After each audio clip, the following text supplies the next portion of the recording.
Hello friends. आज जो topic मैं आप लोगों के साथ डिस्कस कर रहा हूँ वो एनवायरनमेंट से रिलेटेड है और उस टॉपिक का नाम है इकोलॉजिकल फिजिकल ट्रांसफ़र्स। इससे पहले कि मैं आपको ये बताऊँ कि ये न्यूज़ में क्यों है और मैं क्यों डिस्कस कर रहा हूँ, सबसे पहले आपको इसके बारे में बता देता हूँ, इकोलॉजिकल फिजिकल ट्रांसफ़र्स के बारे में। फ्रेंड्स, आप लोगों को पता है कि हमारे कंट्री में जो फॉरेस्ट कवर है अराउंड 23% है और हमें इसे कितना करना है, हमें इसको बढ़ा के 33% करना है। तो इसको बढ़ाने के लिए क्या करना पड़ेगा, हमें सेंट्रल गवर्नमेंट को क्या करना पड़ेगा, स्टेट्स को इंसेंटिवाइज करना पड़ेगा। स्टेट्स को कैसे इंसेंटिवाइज करेंगे, उसके लिए हमारे पास 14th फाइनेंस कमीशन की एक रिकमेंडेशन आई। 14th फाइनेंस कमीशन ने ये कहा है कि हम जो टैक्स डिवोल्यूशन करते हैं स्टेट्स को, 14th फाइनेंस कमीशन से पहले जो टैक्स डिवोल्यूशन होता था अराउंड 32% होता था।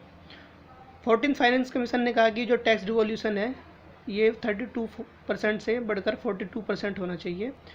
और 14th कमीशन ने ये भी कहा कि इसको 42% का हम इसमें कुछ पोर्शन उन्होंने डिसाइड किया कि जो 7.5% है ये एलोकेट करेंगे स्टेट्स को for the purpose of forest conservation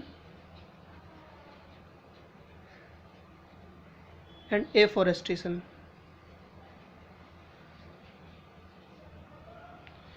यानी 42% में से 7.5% हम अलग से रख लेंगे और स्टेट्स को सिर्फ 34.5% ही देंगे। तो फ्रेंड्स, अगर क्रूड लैंग्वेज में समझे कि इकोलॉजिकल फिजिकल ट्रांसफ़र है क्या, तो इकोलॉजिकल फिजिकल ट्रांसफ़र वो पैसा है जो सेंट्रल गवर्नमेंट या तो स्टेट गवर्नमेंट्स को या लोकल गवर्नमेंट्स को ट्रांसफ़र करती है for the purpose of forest conservation and afforestation. तो ये तो थी हमारी ईएफटी की बात। अब हम ये डिस्कस करते हैं कि ये मैं डिस्कस क्यों कर रहा हूँ ईएफटी। तो एक थिंक टैंक है, नॉन प्रॉफिट थिंक टैंक है, centre for global development.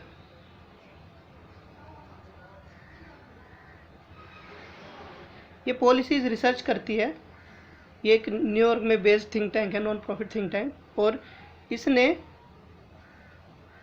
Indian states की स्टडी की ईएफटीज़ के बारे में कि अगर जब से इंडियन स्टेट्स ने ईएफटी लागू किया है उसके बाद इंडियन स्टेट्स का जो फॉरेस्ट एक्सपेंडिचर है वो बढ़ा या घटा। तो उन्होंने इसकी स्टडी की है और स्टडी में ये पता चला उन्हें कि जब से ईएफटी का कंसेप्ट इंडियन गवर्नमेंट लाई है तब से जो स्टेट्स का एक्सपेंडिचर है, फॉरेस्ट एक्सपेंडिचर,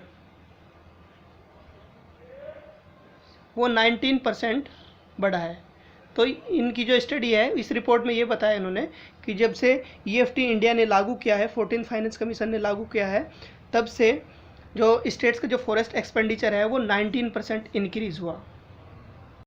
लेकिन दोस्तों, इस रिपोर्ट के आने के बाद कुछ एक्सपर्ट्स थे, वो एक्सपर्ट्स उन्होंने कहा कि जो ये इंक्रीज़ हुआ है, हमारा जो 19% जो स्टेट्स का इंक्रीज़ हुआ है, ये ईएफटी की वजह से नहीं हुआ है। ईएफटी की वजह से क्यों नहीं हुआ, तो उन्होंने इसके लिए एग्जाम्पल दिए कि उन्होंने कहा कि जब हम स्टेट्स की जो टोटल स्पेंडिंग जो इंक्रीज़ हुई है, अगर उससे कंपैरिजन करें, स्टेट्स की टोटल स्पेंडिंग से अगर कंपैरिजन करें, तो फॉरेस्ट जो एक्सपेंडिचर है वो एक्चुअल में 16% रिड्यूस हुआ है, ना कि हमारा फॉरेस्ट एक्सपेंडिचर बढ़ा है। अगर टोटल स्टेट्स की स्पेंडिंग में जितना इंक्रीज़ हुआ, अगर उसका फॉरेस्ट में एक्सपेंडिचर देखेंगे तो वो एक्चुअल में 16% रिड्यूस हुआ है। तो ये कहते हैं कि इसलिए जो हो सकता है कि ईएफटी का बहुत ज़्यादा रोल ना रहा हो। तो उसके लिए उन्होंने एक रीज़न्स बताए। उसका एक रीज़न ये बताया उन्होंने, उसके दो रीज़न बताए। एक रीज़न ये बताया उन्होंने कि ये हो सकता है कि जो ईएफटी के अंडर में जो फंड दिया है सेंट्रल गवर्नमेंट ने वो इनसफिशिएंट हो, और दूसरा ये रीज़न दिया है, ये उन्होंने ये कहा कि ये हो सकता है कि जो स्टेट्स ने ये सोचा हो कि जो अब हमें जो अगले फाइनेंस कमीशन जो टैक्स डिवोल्यूशन करेगा उसमें फॉरेस्ट कंजर्वेशन और एफोरेस्टेशन को कोई क्राइटेरिया ना ही माने हो, तो इसलिए एक तरह से इन्होंने ये EFT का सही से इस्तेमाल नहीं किया और जो हमारा फॉरेस्ट एक्सपेंडिचर है स्टेट्स का वो इसकी वजह से बहुत ज़्यादा नहीं हुआ है बल्कि रिड्यूस हुआ है। तो दोस्तों ये थी हमारी इकोलॉजिकल फिस्कल ट्रांसफ़र और ये सेंटर फॉर ग्लोबल डेवलपमेंट की रिपोर्ट। Thank you.